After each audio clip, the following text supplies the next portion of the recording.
Hey, Shalom. Shalom, family. It's a little bit late at night when I'm recording this, but I was pondering on something. I wanted to share it. I'm not sure if I ever shared this before, but I was thinking it was a vision that I had some years ago. This was like probably in 2010, sometime between 2010, 2011. And it was after, um, right after the Most High started showing me about that the Torah was not done away with, and giving me a correct understanding of his Torah, his law, his instructions. Um, so as I was making that transition, and right before, in the midst of it, right before I started coming into the understanding of who the Israelites were, who the true Israelites were, um, according to bloodline. Um, right right before that, and right after I started coming to the understanding of keeping Torah, I had this vision, and the vision was I was in my house. I opened my closet, and um, there was a head. There was a head on the shelf, on the top shelf of my closet, and the head was wrapped in what do you call it, cellophane, like plastic wrap. So like the eyes were open, the mouth was open. I guess your ears are always open, but and it was wrapped in cellophane or plastic wrap or whatever, and it was sitting up on a shelf in my closet. So that was the vision that I had, and I was very thrown. I was very thrown. It really scared me because I was confused by it. I'll say that because um, the idea that I got from it was, having eyes that don't see, having ears that don't hear, having a mouth that can't be heard, or they can't speak, and and it scared me because I was like, am I being blinded? Am I being deceived?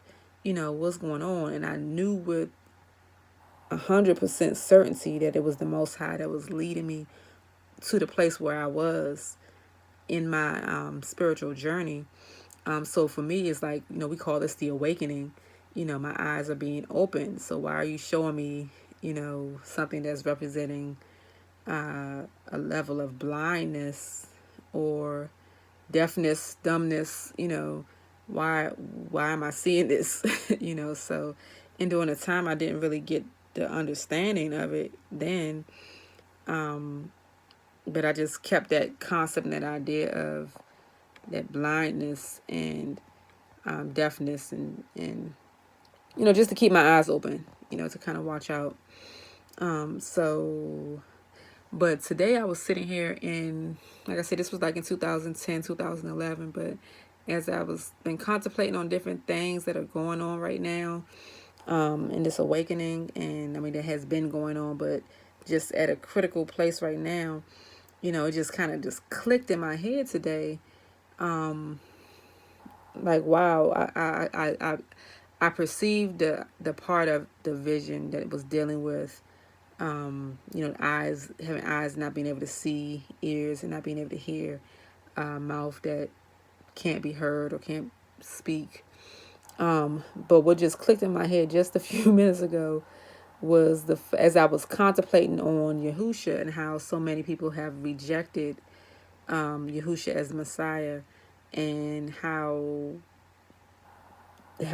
widespread it is at this point in time. And I was just contemplating over the years, and I was like, the head in this vision, the head was cut off and put on the shelf. And I was like, man, that's what has happened with Yahusha in many of the assemblies, and in this awakening, is that he has been he is the head of the body, and he's been cut off and put put in a closet, basically put on the shelf. He's been put on the back burner, and whichever comes first, I believe that is, it could be either one, either it's through a slow process, because I've been contemplating on the process that I've seen happening is, first of all, it's been a dumbing down, a hush when it comes to, because there's so much confusion when it comes to the New Testament writings, the Brit Hadashah, the Basora, when it comes to the writings there. There's so much controversy about the Apostle Paul's letters, and people have come to reject the whole New Testament, reject Yahushua as being the Messiah, and people have come to just do away with the whole thing. So, but because there's been so much confusion, like I've witnessed in different groups and different things, where people will stay away from the topic altogether in order to keep the peace. Because there's so much debate and confusion, and some people don't have an understanding at all, or some people have chosen to reject it, but they're in the midst of the assembly.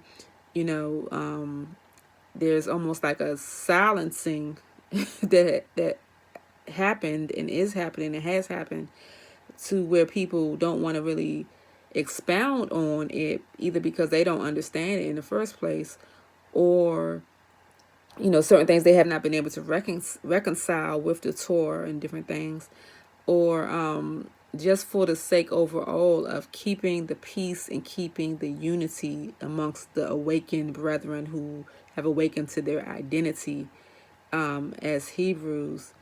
And so people began to silence talk, so there's between the idea of trying to not appear to be Christian, to separate yourself as far as possible away from things that are associated with Christianity and the whole ideas. And because there's so much confusion, people have only understood the New Testament writings through the lens of Christianity, in which there are aspects that are inaccurate understandings. So those things are being associated with the scriptures. So people don't have a correct understanding. So people avoid it.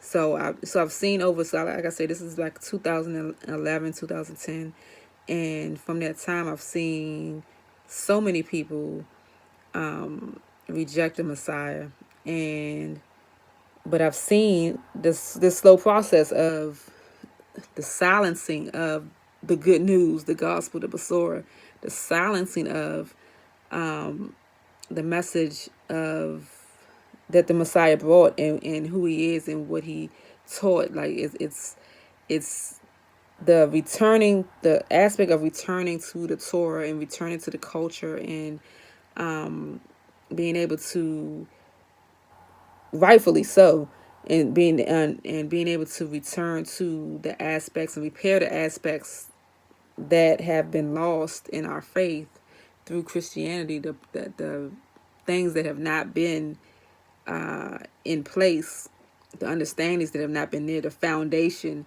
that has had a breach in it, right? In the effort of restoring that,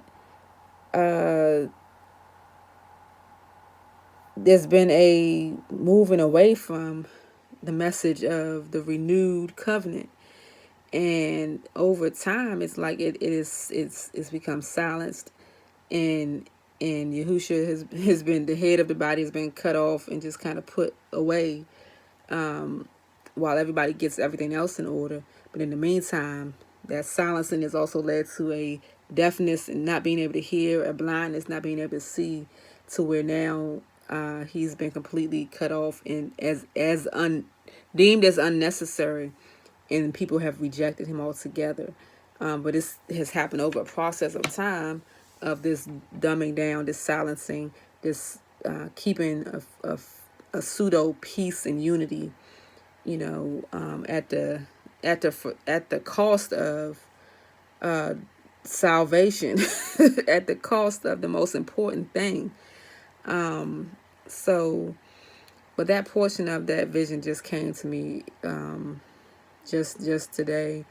So I wanted to share that. I'm not sure if I ever shared that vision publicly before or not, but I wanted to share that now, just because I see the full manifestation of that today, where it's almost like if you're speaking about Yahusha, you are speaking amiss. You're speaking something uh, like you're violating something, and I'm just in it. I'm just it's alarming that it's gotten to this point where we've become pretty much have become Jews. Not I won't say we, but proportions of the awakening have pretty much become Jews. Not awakened Hebrews, but actual partakers of Judaism, right? In the sense of rejecting the Messiah, right? So it is a critical place, and it's of essence that the Messiah is taken off the shelf, taken out of the closet, the head's putting back on the body, and so that the wrap can be removed, the veil can be removed from the eyes and the ears and the mouth, so that the trumpet can be blown of the good news and the message of the kingdom, the full message of the kingdom, and the ears can hear and be able to have their hearts penetrated again by the Spirit of the Most High, and eyes be opened to be able to see, to search the scriptures and be able to see salvation, to see the truth about the one whom Yahuwah, the Most High Yah, has sent, right? It is of essence. So Yahusha has to be lifted up so that he can draw men to himself to bring to the Father, because he is the door to the Father, to the house, right? He is the one that is going to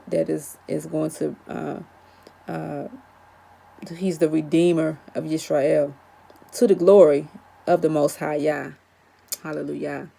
So he must be lifted up and put back in his place, and become the head of the body again, because he is the eyes and the mouth and the ears. He's the head of the body, right, of Yisrael, of the son of Yah. He's the head of the son. He's the firstborn. He has the supremacy. He's the king. He's the high priest, right? So it's through the mind of the Messiah that the body has to be led. And if the head is not the mind that's leading this body of believers, then who is leading, right? Your mores are leading, and all of these self-appointed leaders are pointing themselves as being the source of knowledge and wisdom and teaching and light and leading away from the truth of the Most High. Yeah. So the head must be the head. The head who Yah appointed has to be the head of the body. The one who Yah appointed and anointed with his word and his spirit to be able to lead us. The one who was deemed worthy to do so. Not nay one of us have been deemed worthy to be the head or the leader of this body of people, right? So we have to submit to the one who has been anointed and appointed. So it's time for us to begin to even more so speak the truth of the kingdom with conviction and understanding, so that those who are here, so that his sheep can hear his voice, right? And only his sheep will hear his voice. And I'm learning that. I'm learning that even more so as the last few weeks I've been dialoguing with people who are uncertain, or have doubts, or who have rejected the Messiah, or have doubts, kind of on the fence, whatever the case may be. And it is only the Most High Yah who can open those eyes, open those ears, and give that understanding through his spirit of truth. It's only him. It's only his spirit that will do that, and that's very apparent to me. So I pray that the Most High will Calls us to lift up our voices and blow the shofar, and with the sound of the kingdom, right? And let the head be in the right position at the top and have the supremacy over the body of people, so that we can go in the right direction. We can see we're speaking the right thing. Our hearts are penetrated, and we're able to see, have light in our eyes, direction, understanding in the way that we should go. Hallelujah. I just want to share that. Shalom, shalom.